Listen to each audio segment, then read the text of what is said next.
ఈ రోజు మనం ఇక్కడ ప్రొద్దుటూరు ఇస్లాంపురం వీధిలో ఉన్నాము. ఈ వీధిలో 12వ వార్డు 13వ వార్డు ఇలాగా 2-3 వార్డులు కనెక్టివిటీ ఉంది. అతి పురాతనమైన వీధి. ఇక్కడ పైప్ లైన్ ఎప్పుడు చూసినా ఇదే సమస్య. ప్రతి నెలలో కనీసం ఒక 20 నుంచి 20 రోజులు ఇలాంటి నీళ్లు వస్తాయి.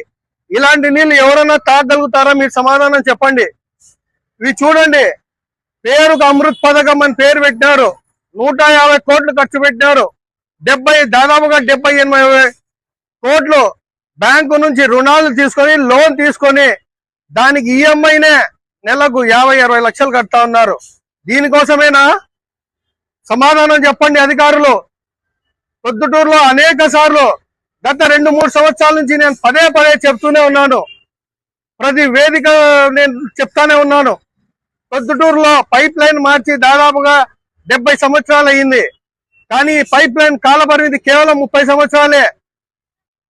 ఈ కాల పరిమితి అయిపోవడం వల్ల ఈ 60-70 సంవత్సరాలు దాటినందువల్ల ఆ పైపులు చిలిం పట్టి దాంట్లో బొక్కలు పట్టి దాంట్లో కాలువల్లో నుంచి మురికి నీళ్లు, మనం వాడే బాత్రూమ్ నీళ్లు, మురుగు నీళ్లు, లెట్రిన్ నీళ్లు పైప్ లైన్ లో ప్రవహిస్తా ఉన్నాయి.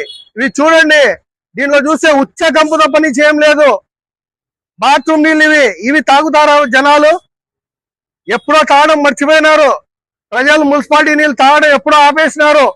కనీసం వాడకమన్నా నోట్లో కూడా తీసుకోలేరు, పుక్కలించలేరు.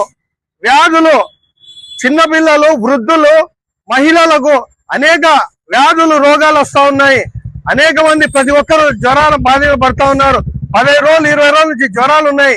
ఎప్పుడు చూసినా ఈ ఏఈకి కానీ ఈ వాటర్ సిబ్బంది పనిచేసే వారు ఎవరికి చెప్పినా కూడా వస్తాం చేస్తామంటారు, ఏదో సెట్ చేస్తామంటారు. కానీ ఇదైతే కంటిన్యూగా కొనసాగుతూనే ఉంది.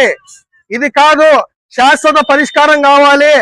ఇక్కడ ఈ లైన్ లో మెయిన్ లైన్ ఎక్కడుందో ఈ మెయిన్ లైన్ అనేది ఇస్లాంపురం వీధిలో, మేదర్ వీధిలో ఈ పైప్ లైన్ మార్చాలని చెప్పి ఈ సందర్భంగా ప్రజల పక్షాన డిమాండ్ చేస్తున్నాము. ఇది ఇలాగే కొనసాగితే ప్రజలకు ఎంతో ప్రమాదానికి గురవుతారు. ఎన్నో రోగాలు వస్తున్నాయి, జ్వరాలు వస్తున్నాయి. దీని మీద తక్షణమే ఎమ్మెల్యే గారైనా దీని మీద తక్షణమే స్పందించాలా. ఇక్కడ ఒక పైప్ లైన్ అనేది ఇక్కడ నూతన పైప్ లైన్ మార్చాలా. ఎందుకంటే ప్రతి నెలలో 2-3 సార్లు ఇక్కడ ఈ సమస్య వస్తానే ఉంది. కానీ శాశ్వత పరిష్కారం లేదు. మీరు పైప్ లైన్ అనేది మార్చకుంటే ఇది సమస్య ఇలానే ఉంటుంది.